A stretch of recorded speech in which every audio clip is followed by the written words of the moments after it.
Hello Virgo, welcome to the Plaid Oracle.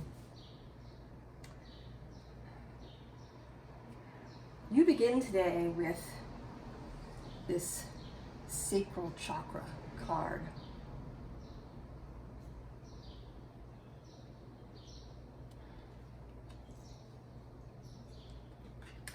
And the Aurora Garden. Now underneath it says beginning, initiate, origin, but I actually read it when I first looked at the card as beginning, initiate, origin.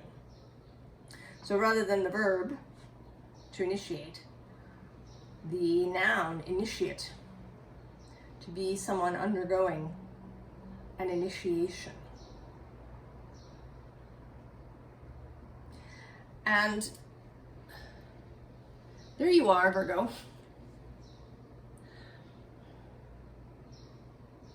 You are waiting to go in and have your initiation. And I don't think you're reluctant. You may be a little nervous.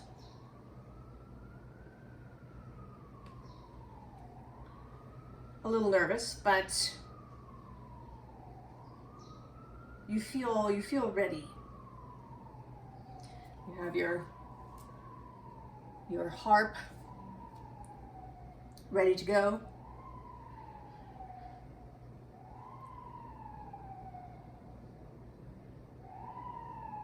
So entering an initiation, Virgo.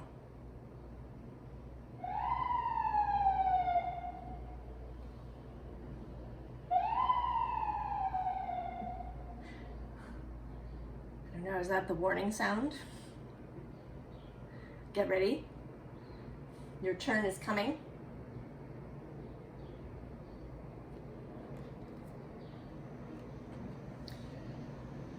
The underlying is death. When you undergo an initiation,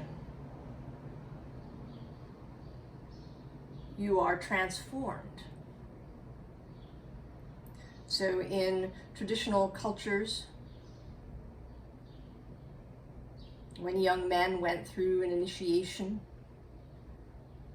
they were boys going in and men coming out.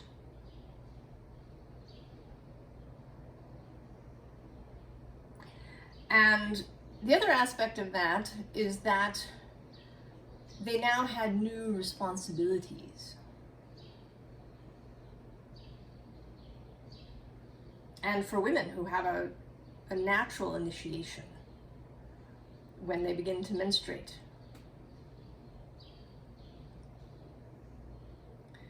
there is a change of responsibilities.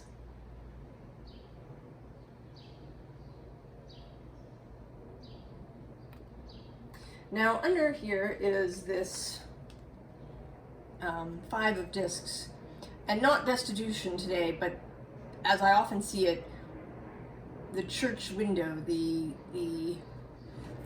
windows here in the temple, and behind them is the high priestess. And she is both the one who presides over this initiation, as well as the ultimate goal. Your initiation is into this priesthood.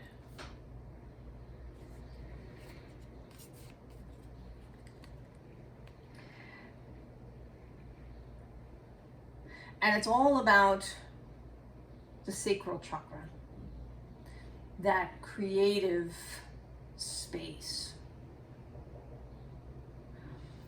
This is a thread that's beginning to show up. It was certainly there in Scorpio. This creative urge, an urge to a creative life.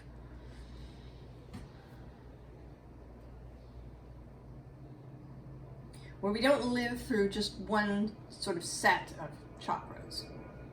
I think we have a tendency to end up kind of in one end or the other. Either we're all caught up in the physical and we're kind of living in the bottom three, or we get all caught up in our head and we're sort of living in the top three.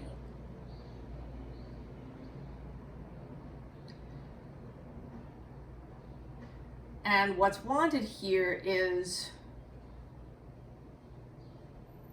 all of the chakras working together with the sacral chakra kind of leading the way, at least at this time. I think at different times in our lives, different aspects lead, different chakras lead. And the invitation now is to allow the sacral chakra to lead. The card says, the orange flower of life supports our ability to flow with our desires and stimulates our creative power to manifest success and abundance in our lives. And there she is, your sacral chakra. 6 of Wands. Empowered, ready to go. Desiring expansion, fire, success, to be seen, to feel juicy.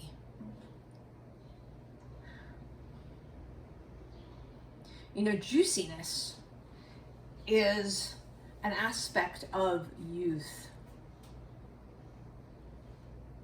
And Hildegard of Bingen, the mystic and herbalist, used to sign off on her letters, remain juicy, even to the Pope.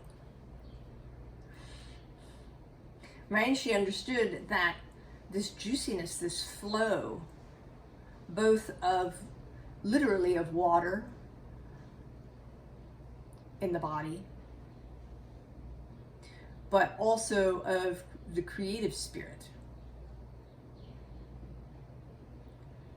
is important to remaining youthful, even into very old age. That youthfulness is not about a number.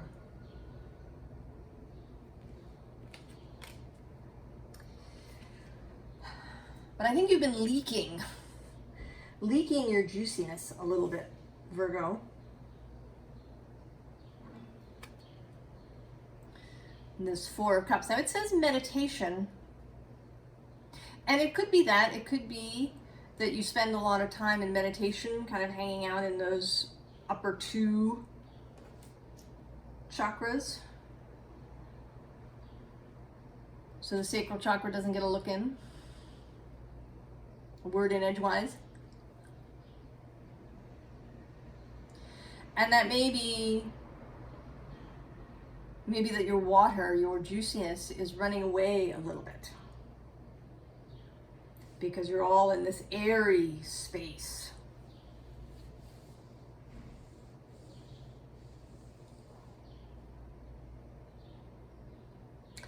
And I think now, actually, for those of us in the Northern Hemisphere, this is a really opportune time for a certain kind of sacral work, because it is moist in summer. Do you hate that word? I think it's a great word. I like it much better than damp. Ooh.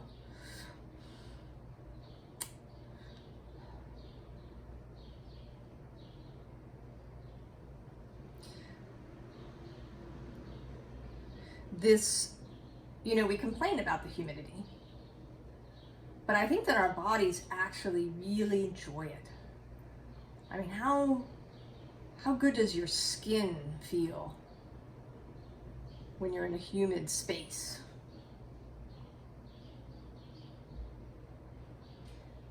Right? We're not that different from mushrooms, first of all, and plants.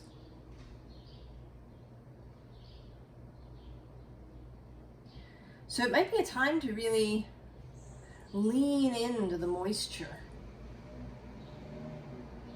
How does it really feel on the body?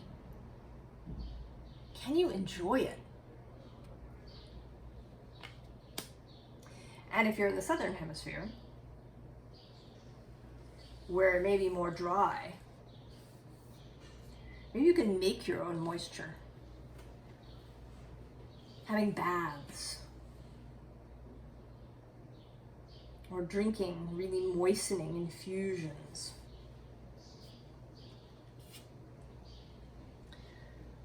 Also, as a counter to this energy, which today feels really dry, right? Like this heart is kind of cracking and dry because it's had these swords stuck in it. And this doesn't feel like sort of deep grief in this moment. This feels more like the regular stuff we do on a day-to-day basis that drives us out. The thoughts we have repeatedly, the way we fuel our own anxieties and our own depression, the way we concentrate on thought, on the digital perhaps.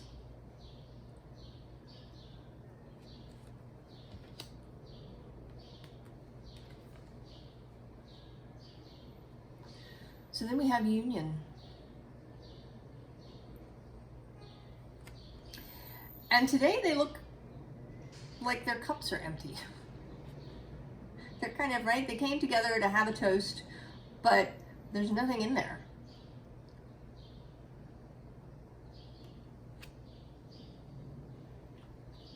In their cups. And I didn't, I sort of didn't think that when I first laid the cards out, but now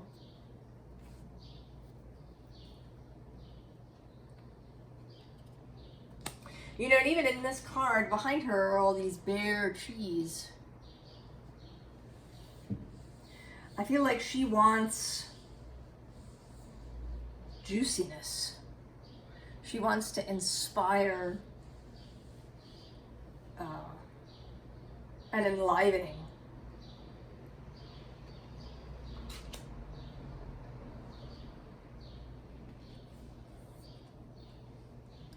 We have this long way home, and actually also this day and night underneath, and then this touch the sky, and then this treasured memories, and actually even this oh sunny day. There's kind of a sense of waiting. Maybe there's a little boredom going on. It feels kind of far away. Like it's a whole, 200 days to summer vacation, or 200 days till my next birthday, or whatever. And it feels like a long way home. Right, and this to the moon and back. So far. Right, maybe it feels like there's been a long line of other initiates. Or maybe they're taking a long time to set up the space. But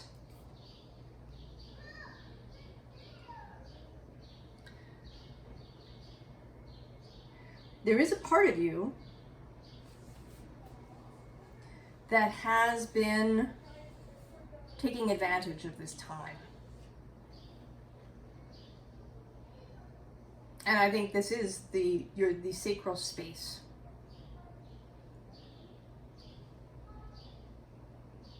Your sacral space has not been idle, has not been in this boredom, waiting energy. And I would add, I think the sacrum and the heart together, conspiring. Even though their cups are empty, they have been sustaining themselves.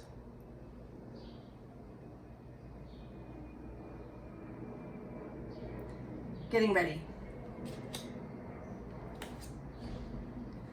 Because the change is coming.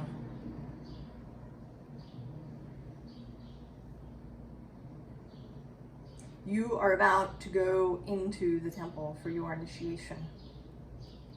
And in some ways, it's already begun. All this work that your sacral and heart chakra spaces have been doing. And maybe you know that it's been going on, and maybe you don't. I think it's probably a mixture. Some of you are well aware. You have been using this time, even though you've been kind of a little bored, a little bit wanting the thing to happen. You have been using this time consciously.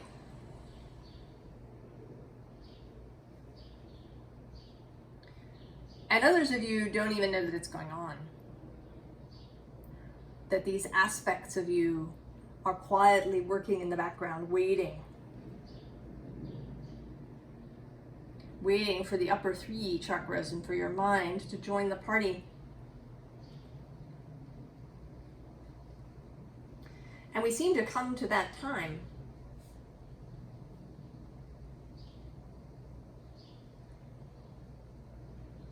It may be that you're having a particular transit. Currently, astrologically, Neptune has switched directions, is moving retrograde through Pisces across the way from you. And maybe that was part of the signal that your time was coming up. And also Saturn moving retrograde. Although he's been there a little bit longer. That might have been the first signal.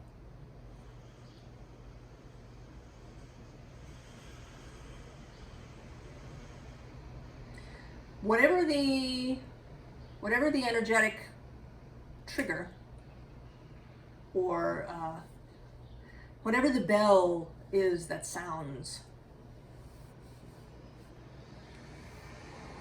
it is either sounding now or is about to, Virgo. And your advice, not surprisingly at all, is jump in. Adventure, say yes to change.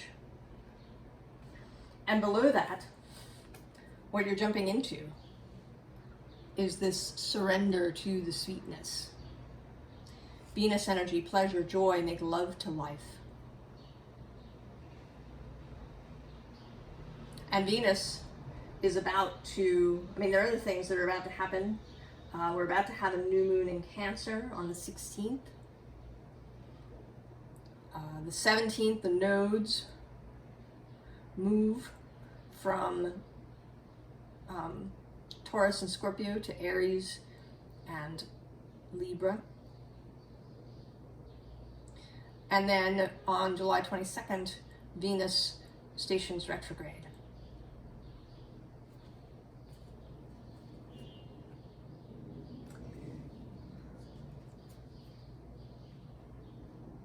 There's also this great severing card.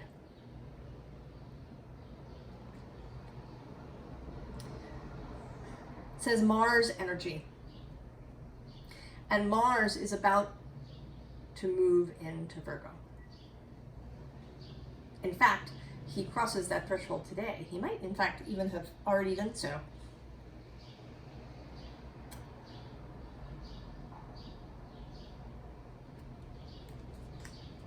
And Mars is about action. And in Virgo, he is about right action, about particular action. about planned action, about things being lined up, things being well arranged.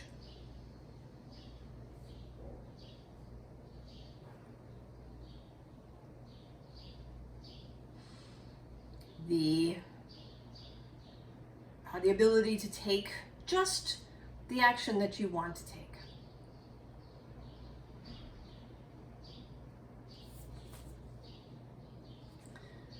Now we have I remember. It says soul plan, the fated life versus the destiny life. But I'm really more focused on the fact that she's sticking her hands in the water. Sticking your hands in the water. Now this may be something very physical, practical that's happening. It may be that you're beginning some sort of new project. Maybe you're starting a business. Or you're going to build your own home. Or maybe even you are starting the process to get pregnant.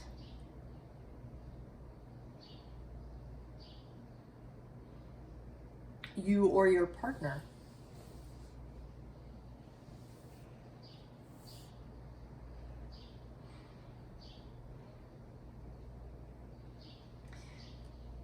And so you're moving into the waters of creativity. And it may be with this notion of the initiate. It may, you know, we're all creative beings, yes. But we don't always create deliberately. We don't always see ourselves as creative. We don't always see creativity as a way of life.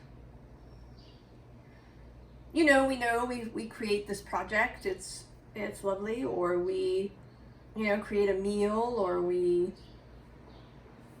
you know, we knit something, or we paint something.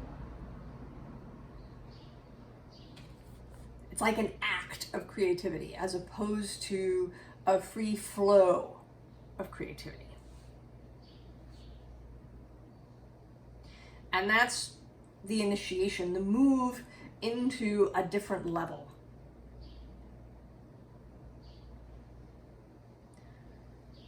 Where you don't see creativity as an individual act, but as a state of being.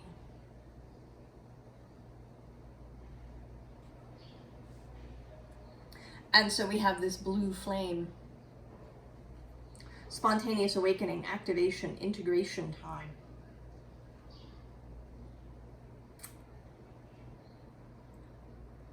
And this is the doorway.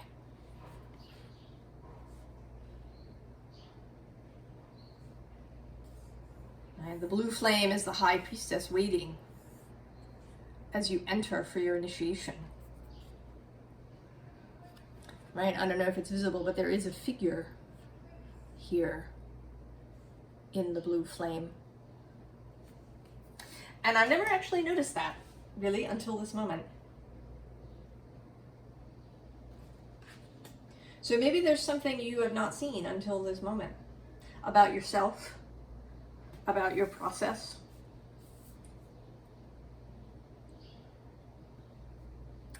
We have this I'm sorry card. Defenselessness, righting past wrongs, uprooting. And I think this is less about, you know, asking for forgiveness as it is about surrendering or releasing resistance, humility, the beginner's mind. You need humility to enter into the temple, into this initiation. You need to be willing to fail sometimes when you create something, to take a wrong turn and have to, you know, go back and maybe start again, to be the novice, to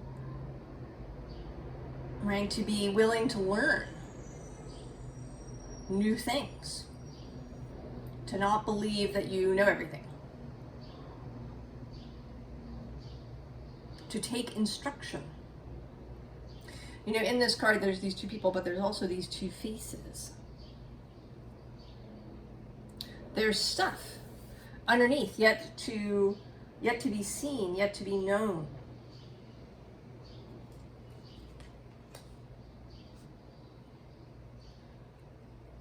Then we get the devil. And today he is representative of those drying thoughts, those arid, desiccated, lifeless thoughts that keep our heart dry.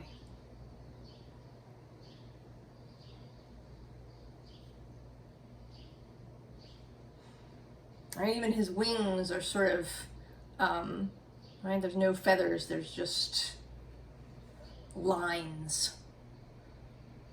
Right? Thoughts that are straight lines and angles and sharp corners.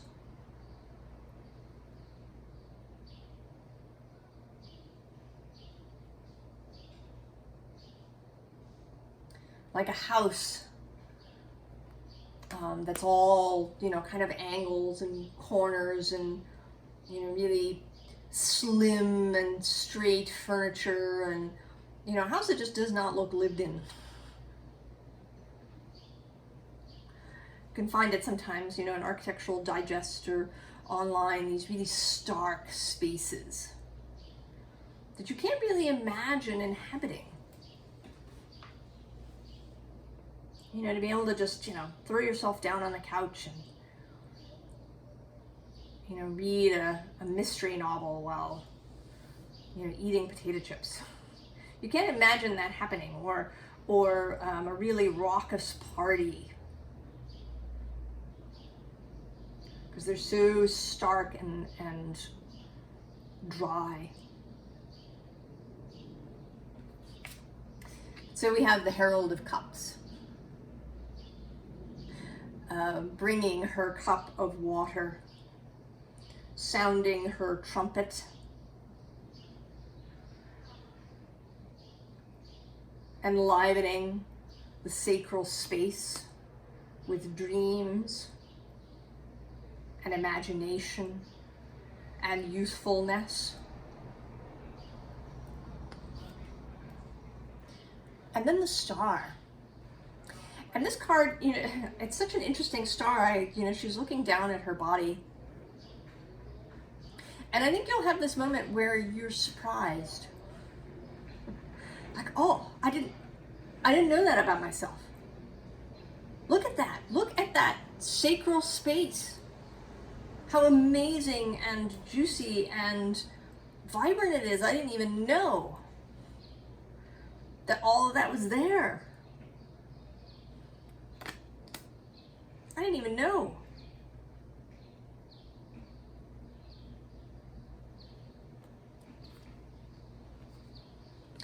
And then we get the King of Swords. Aquarius energy, which I sort of think of as your sibling sign. Lots of things in common between Virgo and Aquarius.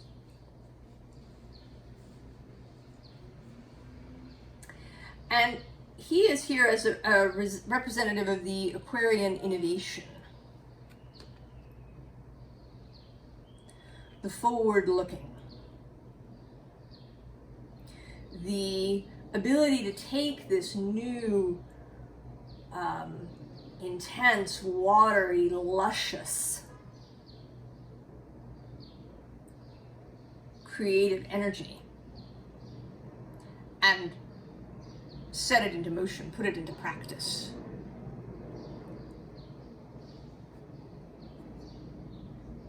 Right, this is where the mind, where the upper chakras get in on the story. And the result of that, the result of empowering this fountain,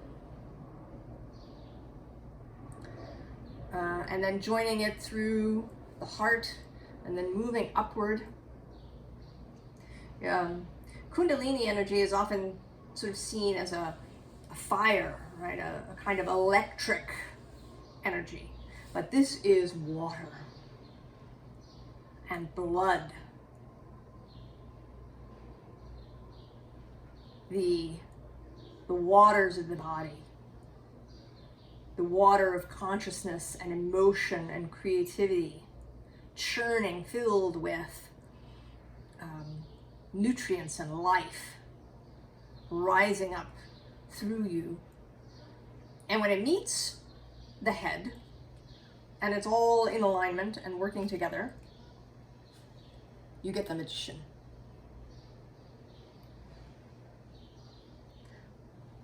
And I think the high priestess. I mean, I think of those two as a real power couple. A real creative partnership.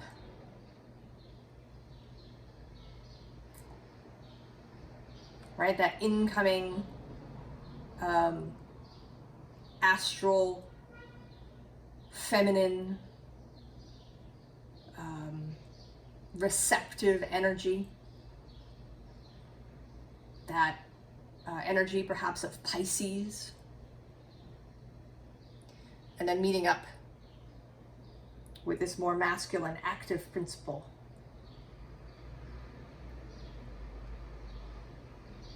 The magician is often associated with Gemini, but right, and with Mercury, but Mercury is also your dispositor. And I actually think of the magician as much more Virgo than Gemini, because he brings things into being. It's not just about the information, not just about the air realm. It's about creating stuff. Bringing it to life, bringing it into form. And here you are. So, advice. We have the archer. Right? You're ready. Where should that arrow go? Underneath this pouring 10 of happiness. That's where you find the direction. In that upwelling, this fountain of creativity.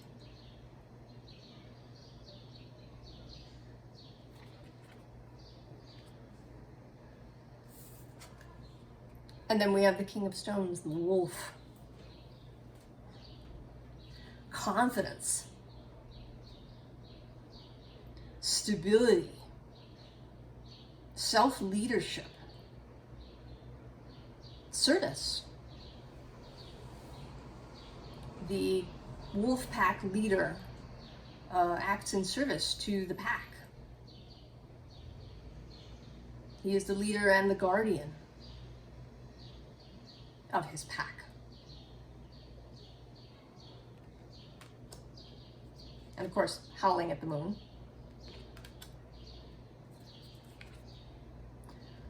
Ace of Pentacles, the foundation of life.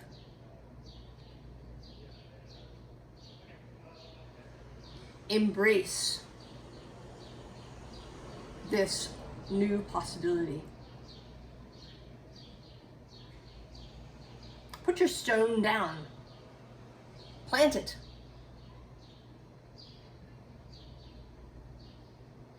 Plant your stone with all of this beautiful creative work on it. It's a piece of art. Your life is a work of art, a work of creativity. And the seer, we come back to the high priestess.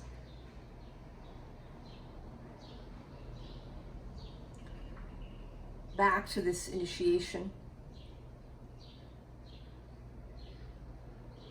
Back to the Virgo Pisces axis.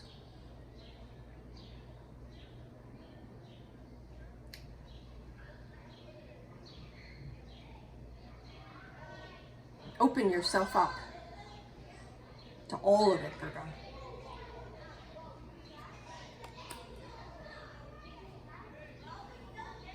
Get behind this fountain that's rising up.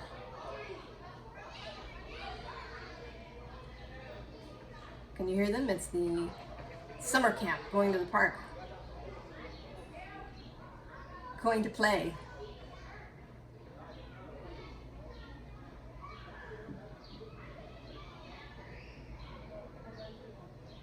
I think you're ready. I think you're all ready for this, Virgo.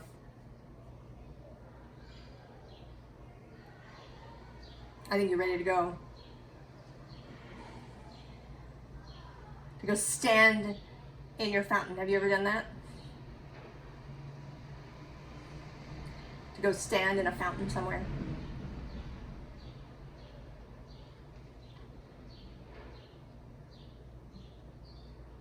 I think you feel this upwelling happening now, and you're ready to go. I wish you all the very best, Virgo.